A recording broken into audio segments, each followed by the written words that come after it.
Welcome back viewers. Today we are going to learn about rubrics in presentation. A rubric for presentation is a scoring tool used to evaluate and assess the quality of presentation. It outlines specific criteria and standards for assessors to judge the presentation's content, organization, delivery, and overall effectiveness. Typical criteria in a presentation rubric include content organization, delivery, visual aids, time management, and overall impression. Which things are included in content? Content have following points: relevance to topic, depth and accuracy of information, clarity and concision. The second one is organization.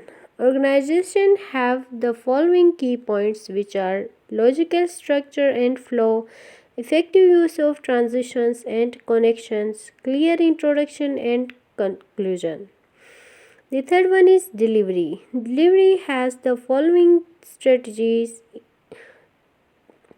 which are confidence and stage presence, eye contact and audience engagement, appropriate body language and vocal tune.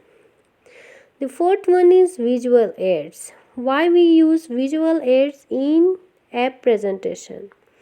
Effectiveness in supporting the message, clarity and readability, appropriate use of images and charts or graphs are included in visual aids during a presentation.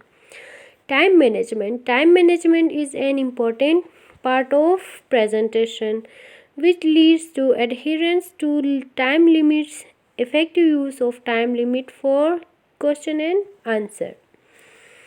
Overall impression. The sixth and last one part of rubrics.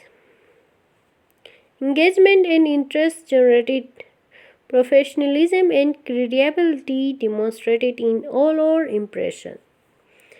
The rubrics may include descriptors for each creation such as excellent, good, fair, needs improvement. Excellent lead to exceeds expectations. Good leads to meet expectations, whereas fair leads to approaches expectations. Need improvements leads to falls below expectations. Here it is the conclusion of rubrics for presentation. By using a rubric for presentation, assessor can provide constructive feedback and scores that help presenters identifying strengths and areas for improvement.